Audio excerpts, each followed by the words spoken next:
E aí, pessoal, tudo bem? Eu sou o professor Sérgio Cardoso e vou falar um pouquinho com vocês sobre a parte da arquitetura de gerenciamento de redes, né? Obviamente que a gente sabe da importância do gerenciamento de redes, né? Se você não sabe, você tem que já começar a imaginar e lembrar dessa importância do gerenciamento de redes. Por quê?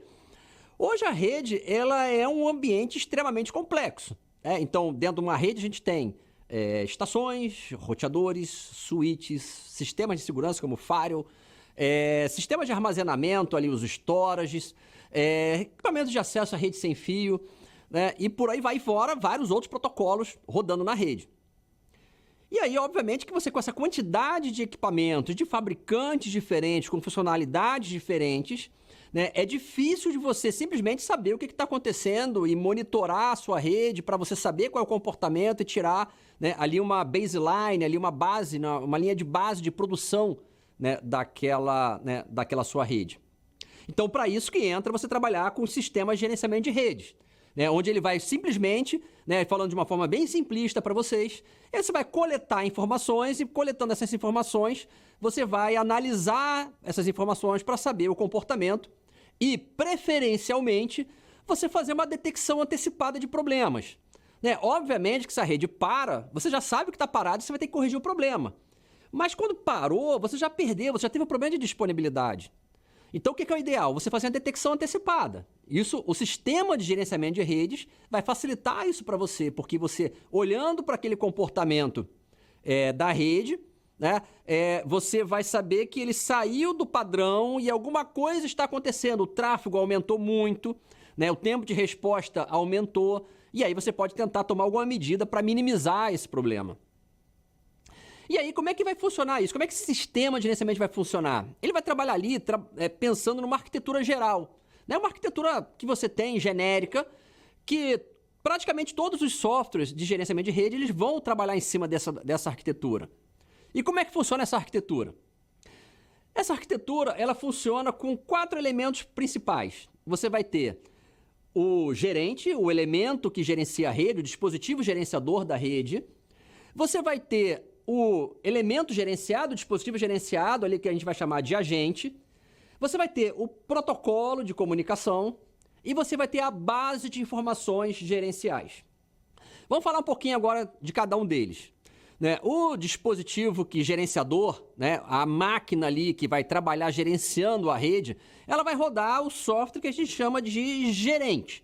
Esse gerente vai ser responsável de mandar mensagens, né, para os dispositivos que são gerenciados, onde lá tem o agente, ou perguntando para ele, falando o seguinte: olha só, me traz essa informação, me diz aí quanto é que está o consumo de processamento, me diz como é que está o consumo da sua memória, vai no roteador de rede, pergunta como é que está seu tráfego de rede, quantos bytes por segundo estão passando, quanto que já passou, né? Como é que está a sua capacidade de memória, de armazenamento, como está seu buffer.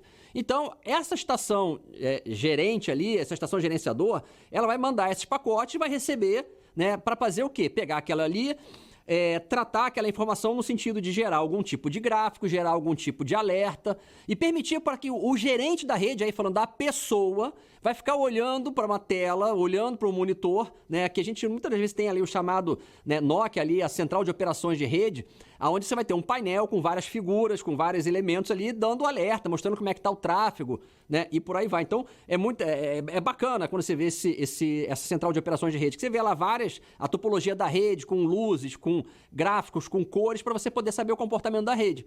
Então, essa estação de gerência tem esse papel. Agora, já o outro elemento que a gente tem é o dispositivo gerenciado, que já meio que eu expliquei um pouquinho quando eu falei do gerente. Então vai ser a estação de trabalho das pessoas, né? Então a pessoa está trabalhando naquela empresa, ele tem lá uma estação para trabalhar, e ali dentro dessa sua estação você vai ter o agente, né? Esse agente, ele vai ser responsável por receber a comunicação do gerente, onde ele vai solicitar alguma informação, e esse agente vai pegar esse dado e vai enviar de volta para, né, o gerente, para que ele possa realmente gerar aquela base de informações ali, né, para o centro de operação da rede. Então a gente já consegue ver que a gente tem o gerente, né, na máquina, ali, no dispositivo gerenciador, e a gente tem um agente no dispositivo gerenciado. E eu falei que esse carinha aqui, o gerente, manda a informação para o agente e o agente responde. Bom, gente, para eu poder fazer isso, o que eu vou precisar ter? Eu tenho que ter um protocolo. Eu tenho que ter um protocolo de comunicação entre o agente e o gerente. Então tá aí o terceiro elemento, né, dentro dessa arquitetura, o protocolo de comunicação. Ele vai estabelecer as regras de troca de mensagem, o formato das mensagens, como é que ele vai funcionar, sempre ele vai mandar uma pergunta e receber uma resposta, ou será que o agente ele pode, né, mandar uma informação sem ninguém pedir? Vocês acham que isso é possível? Claro que sim. Vamos supor que aconteceu um problema. Você pode configurar para que, efetivamente, a máquina, a partir do momento que ela chegue num determinado limiar, por exemplo, cheguei a 80% de processamento de CPU, cheguei a 90% de ocupação de disco, ele automaticamente gera essa mensagem para que o gerente ele seja alertado. Ele não vai esperar essa consulta, ele simplesmente manda, porque, na realidade, você já chegou numa situação crítica.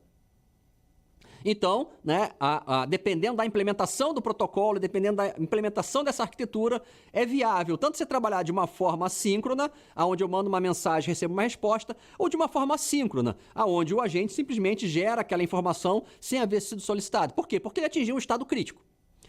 E o último elemento é a base de informações gerenciais. O que seria essa base de informações gerenciais? Essa base de informações gerenciais está relacionada com o conjunto de informações, o conjunto de dados que você tem a serem consultados. Então, por exemplo, eu tenho na minha máquina a quantidade de utilização de CPU, a quantidade de utilização de memória, a quantidade de tráfego de entrada na minha placa de rede, tráfego de saída, isso pode ser em bytes, isso pode ser em bits, a taxa de erro. Então, esse conjunto de informações, ele vai criar para a gente a base de informações gerenciais. Normalmente a gente está dizendo que a gente está monitorando ali um objeto e esse objeto ali vai gerar dados. Então essa base de informações gerenciais vai ser aonde o agente no dispositivo gerenciado ele vai consultar essa base para poder extrair essa informação e enviar essa informação diretamente para o gerente que está lá na estação de gerenciamento. Então essa é a estrutura geral. Assim, a estrutura mais comum que tem é a que a gente fala da estrutura, a arquitetura de gerência TCP/IP. Então, você trabalha dentro da pilha de protocolos TCP/IP, utilizando um protocolozinho chamado SNMP. Então, ele é a mesma estrutura que eu falei para vocês, e utilizando esse protocolo SNMP, né, para poder trocar essas informações. E a base de informações gerenciais, que ele chama de MIB, né, a MIB2, que é o conjunto de informações que podem ser geradas por uma determinada máquina, eu falei muito de computador, mas pode ser um roteador, um switch, né, uma ponte ou qualquer outra coisa, que vai ser o conjunto de informações que vai estar disponível para ser consultada e gerar essa informação lá na estação de gerenciamento através do gerente, do software gerente que você vai ter lá instalado. Tá bom, pessoal? Então é isso. Espero que tenha ficado claro para vocês como é que é essa arquitetura de gerenciamento, né, dentro de um ambiente de rede. E até o próximo vídeo.